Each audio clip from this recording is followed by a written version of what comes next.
Shalom thupek som zinga an number kan en chuanin laba pathianin midang thil nei I lo tuin thubin pe a lot ta khmot peit rekha vengte in yo tu ni loba midang thil nei it lo ot lo tuin pathianin thu min pe a masek he thu pek hi zom thei ningem it na mi thil nei kan o na hi ot lo turin thu en pek thei ringot angem ru lo tu chuan thu en pek thei ka pathianin nia thu som pek zinga po lo tignov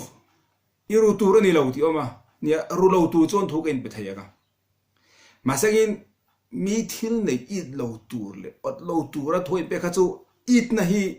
nia he nge I aron kalna chung ri la kan thin lunga tanga ke ma ni he la tang lo kala kha mi ina adu na mi na it na kha isu di kha kan thin lunga kan du da le kan cha na kha kan thunun thei ngem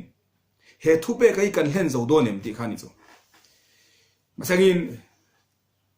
troin se kan ni chuanin thu pe so mai se kan ni chuanin alhen thei ngai anga mase nge om zian yang ke ni mi pa ngai min ran tan chuanin I kha thu pe ka kha hangai tu chiang irang chuanin zom har sa po kan ti ani mai theya masagin I thu pe som kan en chuanin pathianin I kha kan tura sinai tlang kan don kan zawai tang min pe kania athan chu kan atong kam kan man pon kan en po in ano khia shem alo ke kha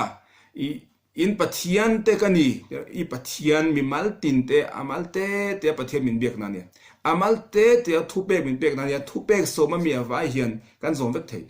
mi sangber tora thiam na tharawa po sangber ina thei lain min hiam le hoi nung be ponin kha I tora thupe kha avai le hen thei ni chu pasonin engtinge he thupe ki kan hena engtinge lo takhmo ta kha I kan mi thil nei kha kan it lo wang kan no lo wang mi ni na te ni nga mi nupui te ni nga mi pasal te ni nga mi in le lo te nga mi na te mi ro pui te khain ti nge it mi alo in kan en liam ringo theyang even esa chuanin ti hian na shilfia kan mi thil nei kha kan I lo dan to chu ti hian ni atia ente nanin lal fanu mel tha em du mi kha om sagin thing tang paenge I lekha po zil sang lo khosak hoi nung be tak mai khan kha kho pui enge kharam ro pui an lal fanu kha nu pui dan ita sangin a theigem even esra chonin anu za thak ka tin cho anin khaulut anin millo lal in afanu tan chuan lal fa pa dang azon sakanga mi hausa mo minister mi ro pui mi chung nge chung ko hunga tangin thing tlang wal kha chu ngata mangai don do to sonin kha ting tlang pa bo khain lal fanu kha mel tha ti in du fiao po ni sagin anu pui ta nin ai pha lo tir sia it en na en lo out lo nu pui tu kha ni ngai tu na po om lo ti chu ya mel tha chu ti po ni mai thai ai tom po ti di mai thai ma sagin hei chu ka ta tu di lo hei chu ka tan kan ni nei na phak lo khatia khanin even esra puin midang thilte midang in le lo te midang thil nei hrim kha khatia kan ngai khan khami mang khanin it lo mi thil ot lo in kanom thei tin chu kan ta tur pathia siam lo miau wangin it lo mai tu kha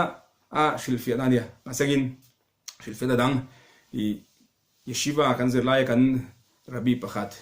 yeshiva to kotela kan rab pakhat rab vikdo neben sal chonin a shilfia na chonin I tiengena shilfia sinai tlanga kanom lai khanin enge it kan ne nga enge o kan ne yang khovel thileng ma kha kan ngai lo tin chu achan chu shira ma po je kan huwa pathian chia kan lom na ya pathian kan lung oi chu shirim kan huwa chonin bitselo khamati bi shafti kha pathian cell pathian lim kha om kha kan it num kan ti kan lung oi khamia khan kha sinai tlang pathian in lar na ma ka dom lai khan khobel thileng ma ka ngai to lo pathian ha kan lom top me ni zo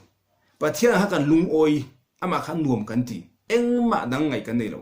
eng ma dang thak hil kan nei lo ni zo kha sinai tlang khan chu khashira shrim asai po kha betselo atsel pathian nim tla khamati ka nuam ti na khe ege pathian thazan hoi om khan ni zo pachonin kha sinai tlanga kan om lai a kan riluput anga kha voina bo kan put ni tina hriat reng tu som zinga pakhat chu nge kan ti chuanin sinai tlanga i om kha hre reng ro chu tura po kan mua diu tro na mia kan mua chuanin i bung som ni na ma chuanin chang som le prok na tin mo sia hne na nangman kan hne na hian thu soiro chumi ma chuanin kan mua chuanin bung lina chang ko de chang som na kan bung lina kan mua chuanin rak shishamer lecha ushmo nafshecha meod pen tishkach et advarim asher hu einecha upen yisru milvecha kol yemei chayecha והודעתם לבניך ולבני בניך. אגום זה כדי צונין, סינה את לanga kan din na kha kan shian renga kan thei hilo eng poni sala film khu takin ula ngun takin vong ro u ege ti kan don tu kan ti chuanin pathian ma asina itlanga tura kan don kha egom se kan ti chuanin afne ven chalena hil fena chuanin ni ti na sina itlanga kan din na kan shet renga kha ege omzia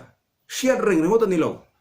khasina itlanga kan om laia pathian na kan lom na le kan nung oi na kha eng ma khovel ti sathil danga mo eng ma sang na kan nei lo eng ma ngai dang kan nei lo pathiana chau kan lung oi pathiana chau kan lom khati angril ru kha eng lai mai po in kan shiat reng ni te na kan shiat tu kha ma ma tha sin na ya tura kan don mai khani lo in kha kan don la ya kan thla rau ni na kha kha kan nom kha khlai hu na kan nom lai kan ril ru kha kan hrer nga khati kan don pui tu ni ti chu wa cho nen thu som pe ka in se ka po kha lo takhmot i veng te thil i o tu ni lo di kha alen thei lom tu na tun din hun kan en chu kan i tang kan o tang asa tun din mun en tu ni lo pathian in lar na kan don lai pathian ma sinai tlang kan om lai kan rel ru ang kha khate ha kan pu le anga ni ti ni kan pu anga kha sinai tlang ha kan ni ti no na ni ti ke ma ni khanin kan shuai nga kan om pu anga khan sinai ta khamin chen chilanga khami mang khanin midang thil it lawin midang thil lawin om thei ti nai chu wa chonin engwain nge midang thil kan o thei kan di chuan kha sinai tlang le voinia kan nu na kha kan then sanga ka in la sanga kha thila kha kan thei hilan nuwa kan da ni chu to wa chonin khovel nu ni kan nuwa ti san ni kan ta ka chonin khovel thil i thei le o thei din ma khanin khatian din hu nu han ka lo ege chuk thata ti den don tan chu to wa chonin a vite ve chalina shil fia chonin sinai tlang kan om kha kan zui renga kha sinai tlang khanin min om pui renga khoi mu na po kan thuai nga kha boru ka khan kha tharau di mo kan cheng renga khatia kan di khanin mi thil it lawin om thei ti kha helai chang a shil fia na khania chuan chon ni tin na enge i kan hriat reng tu zinga i chu sinai tlang kan hriat renga kha hriat reng mai ni lawin kha nu na kha kan nu na kan nun pui reng khami kha om zin don tan chu wa chon in thu som pe ka an nung ber po kha kan zom thei ti na dona i an yang thabin enge pathian thua kha kan hlenin kanun pui thei ti helai tanga kan thil zir ni sengin